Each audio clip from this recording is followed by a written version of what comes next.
Good news. It's a wicked man.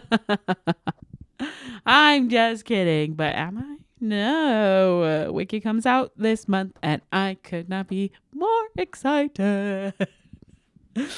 Anywho, how are you? Welcome. Welcome back to the Trust Your Worth podcast, the podcast that helps you tap into the power of knowing your worth. My name is Brittany, and thanks for joining me here today. I promise I can sing good. Maybe one day I'll do it on this podcast, but not today. Anywho, last week we talked about I'm having the thought that. So trying to make your thoughts instead of like straight up ideas and buying into them so that you can give yourself a little more peace as you navigate through millions of thoughts you're having every day. So if you need more help with that, check out last week's episode. That was Season 2, episode 36. And today we are talking about making things non-negotiable and trusting yourself a little better. So if that's something you want to try, you've come to the right place. Okay, so let's get into this week's episode.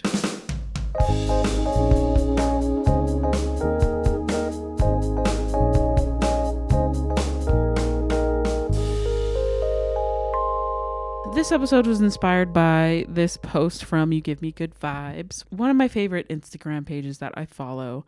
And it popped up and it talked about 5 non-negotiable days that you should schedule every month. And while I think that is awesome, the principles they're talking about in this, it could be unrealistic for you. So please decide what will best help you to figure out which non-negotiables you are going to have in your life and apply to your life, whether that's one thing or one thing you do every day or just a day that you have in the month, or according to this, 5 days that you have every month. But the importance of making this thing non-negotiable, because we negotiate with ourselves all the time. For example, I make a plan to work out, and then it's getting closer to my workout and I start to negotiate with myself.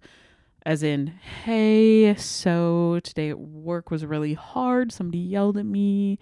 So I'm really tired emotionally. I don't think I have the energy to do this workout tonight, even though I planned it. So I think I'm just gonna do like a chiller workout at my house instead of at the gym. So then I make it home and then I'm like, okay, it's time for my workout. But then I start to make more excuses. And then I just don't end up doing my workout because I'm too tired. And I did not have that trust in myself. I didn't keep my promise to myself to do that workout. And so it didn't get done. But if we make decisions beforehand and make them non-negotiable, so you commit to your decision. So no matter what happens, I will work out tomorrow. Where you make it non-negotiable, that you have taken away all of the excuses that could possibly happen. So you make your workout at a time where it cannot be interfered with unless me personally made the choice to interfere with it. For example, if we stay with this workout at 8 p.m., I'm going to put it then because I have time to rest after work. I get off at 5. I get home around 5:30. I have time to make a dinner, to eat that dinner, and maybe even digest it before I even get to my workout. So, and then I can relax and rest my brain a little bit from my hard day's work of interacting with so many people, like giving my brain that social rest it needs because I am introverted. So I do need a bit of time before I decide to do anything after work if I want to enjoy it. So I've put my workout at 8 p.m. So now my moment of weakness is always on the drive home. I've found that to be a stressful time if I have not made decisions earlier in my week or in my day that morning. So I know this is a problem area. So in order to make that problem go away, I'm just going to remove the problem by making the decision already. So by the time I get to 8 o'clock, All I have to do is show up. And that helps me to make it non-negotiable because I've taken the majority of the problems out of the way. And also because I've trusted myself to trust my own word and trust the promise that I made myself because I am worthy of trusting that promise. So that's important too. So once you've decided to make it non-negotiable, then give yourself the ability to succeed in keeping that promise to yourself. So whatever that non-negotiable is. So you can't negotiate your way out of this decision that you've already made. And isn't that exciting that it's easier that you made that decision? Because it's done. You don't have to think about it. You already thought about it, went through the pros and cons, made the decision. Now all you have to do is trust that decision. So I hope that this helps you when making your non-negotiables, that it helps you to keep your promises to yourself especially, and that you take all the excuses out of it so that you can be successful once you've made this decision. Okay, so what are your non-negotiables going to be? Well, that depends on your values. What's important to you? So if you're trying to prioritize your health, then working out is a great non-negotiable goal. So some daily things that I want to make non-negotiable is my 8 cups of water, and I'm on the path to getting better sleep, but that's not happening right now. But I can control when I physically move my body, so I do want to have some sort of movement. So I'll make a non-negotiable of I need to wiggle or move for at least 30 minutes every day. However that looks like. It's not necessarily a workout. It could be a walk. It could be dancing around my kitchen.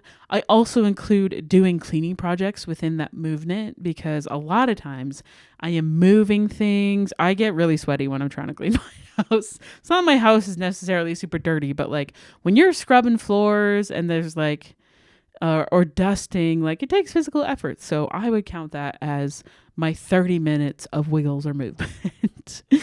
And I can make that non-negotiable because that is a doable thing for me. Like I said, it depends on your goals. If you want to improve your mind, maybe it's taking a phone fast for a day. Actually, let me get into the posts that sort of inspired this episode and the ideas they give for 5 non-negotiable days that you should have monthly. And I think these are good. I don't know if I'll do them all, but just as a suggestion, if you want to, that's amazing. So number 1 is get your shit together day. A day to clear the clutter physically, mentally, and digitally. So an example checklist would be pay your bills, organize your inbox and desktop, do your meal prep, laundry, and errands. I find that a lot of things I have to do weekly, like who's doing laundry once a month? I'm just being nitpicky here. But I love how they describe it. It's boring, it's unsexy, but it's the kind of maintenance that keeps life from spiraling out of control. So if you're someone who struggles with feeling like your life is out of control, you don't know what to do next, and you just need time to ponder on it, then this might be a great thing for you to focus on the things that are in your control, like cleaning your room. I always find I think better when my space that I'm living in is clean and enjoyable and ready for the next creative thing that I want to do. So also to create a space, especially I think if it's your room that you really enjoy, that you love coming into, like as soon as you walk past that door, you can leave all of your problems behind and you're just like, oh, this is my safe space. I can decompress. I hope that everybody has a space like that. I have never been married, so if you are in a couple, I hope that you have a place somewhere in your house that may not necessarily be able to be your room, but like, I don't know, I've heard of prayer closets. Hope it's bigger than a closet. Or like the bathtub is your personal time, your space to like think and decompress for you personally.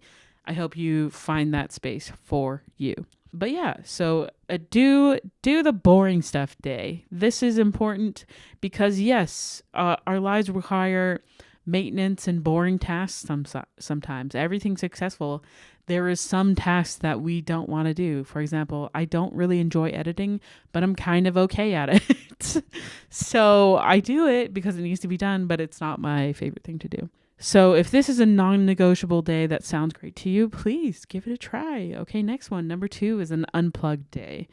So put your phone down, turn off your notifications, and log out of social media for 24 hours. Can you do it?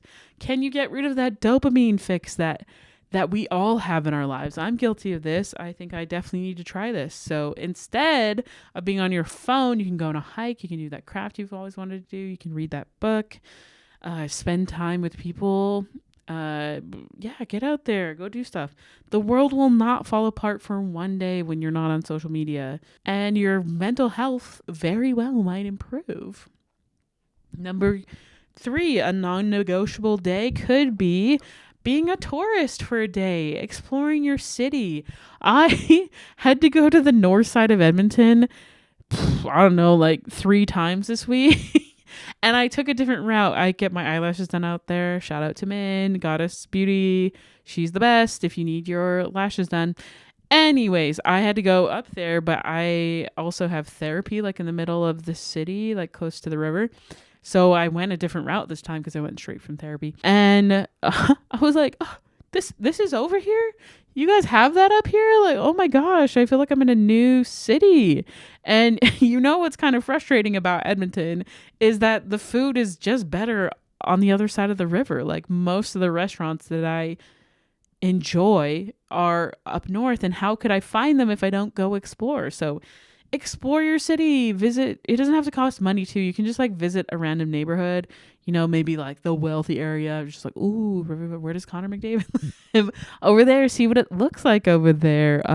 Try a restaurant you've never been to, or snap photos like you are doing a vlog on the city. The routine of your life makes time fly. It really does. Like when you're in the nitty gritty of doing the same thing every day, it can feel like, oh my gosh, we're in a new month. How did that happen? I love this principle that they put here is that exploration slows time down. So I definitely felt that when I got to go to New York City and explore. I just felt like, I was in the moment. I was enjoying it so much, and it all felt new because most of it was. I was so excited to experience that. And you can do that here in your own hometown, wherever you live. So the goal of this day, this non-negotiable day, would be to see things through fresh eyes, through exploring. I hope that you become an explorer for a day. Next, number 4, I really like this one. I do this one once a month. I really do try to. It's a reconnection day. So life gets busy, but relationships are what make life meaningful. We know this. It's the number one indicator of a happy life is how great your relationships are. So you do need to put time and maintenance into them. People just aren't going to stick around forever. And yes, we can have great friends that you can pick up just where you left off, but it's also important to show those friends that you're thinking about them and that you love them and that you care about them, because I know they'll appreciate it. And I love reconnecting with my friends, just checking in, seeing how they're doing. So maybe you haven't talked to your parents in a bit, so give them a call, grab coffee with a mentor, or reach out to an old friend. So yeah, just take that one day to reconnect with people who matter to you, who are important. Yeah, just have no hidden agenda except to connect and to feel that love that you have within your relationships and enjoy it and appreciate it. So I hope that you do have a non-negotiable reconnection day. That's a very important one to me personally. So yeah, love it. Okay, and then number 5, kind of similar to our exploring principle, a mini adventure day. So you don't need a plane ticket to have an adventure. So do something new and exciting. You could try rock climbing class. You could try visiting a museum. You can take a new way home. Isn't that crazy? And discover what's around you. Maybe try a new restaurant. These kind of all cost money. But break your routine. Maybe go to a park that's far away from you and check it out. Or try something that you were just are kind of on the fence about, like, how do you know if you like it if you've never tried it before? So I would say this is your day to try something new and enjoy it and enjoy the process of learning new things. And also, you can begin to relate to people who do those things, and you might even find a whole new tribe by trying something new, like just a mini adventure for the day. Mini adventure day. So those are some examples of non-negotiable days you could possibly have. It doesn't mean you have to do them, but I hope that this week you find something that you really do want to do that is just non-negotiable. Like, no matter what, you are going to make it happen, whatever that may be. Just to help you remember that you can trust yourself and keep your promises to yourself, and know that you are worthy of keeping those promises to yourself, that you are enough. You're worth doing that for. You are worth creating the time for your happiness in the life that you want, and that you yourself can bring your own joy. You can create a safe space for yourself. You can enjoy the rewards of these non-negotiable days or these things that you are trying to implement in your life, whether that's a new goal or whatnot. Okay, so your worth work is going to be doing something non-negotiable. So whatever that is, whether that's something daily. So my non-negotiable, I already talked about, for example, for me, is to move 30 minutes a day, however that looks like. I think tonight I'm going to have a little dance party because I love dancing. I am trying to learn dances on YouTube, especially wicked ones. I love it. I'm a big fan. It's coming up, 19 days. Can't wait. Also, oh yeah, happy Halloween. Hope you had a fun and safe one. And then, or have a non-negotiable day. So like an unplugged day or a mini adventure day, whatever you decide. But do one non-negotiable thing. Take away all the stress of it before you get to the thing that you've decided to do. So once you get to that point of last decision, you can make the decision to do the thing that you promised yourself you would do. And I hope that helps you to trust your worth and to trust yourself and know that you got this. You can do it. You can make things non-negotiable because it's important. It's important to you. So obviously it matters if it's important to you. All right. That's it for this week's episode. As always, you can find me at trustyourworth.com, on Instagram and TikTok at trustyourworthpodcast. My fun page, I'm starting that up again this week. So that is at Brittany L, BritneyYelle. Sometimes there's an underscore in random places, but you'll see my picture, so you'll know it's me. And if you haven't gotten your advance tickets for a Wicked, as you know, on this podcast, I will always share the good gospel of Wicked. So get your tickets. I will be talking about it at the end of this month when I see it. Okay. I love you. If no one has told you today, you are strong. You are worthy and you are enough. And don't forget to trust your worth. Okay. Thanks so much for listening. Have a great day. Love you. Bye.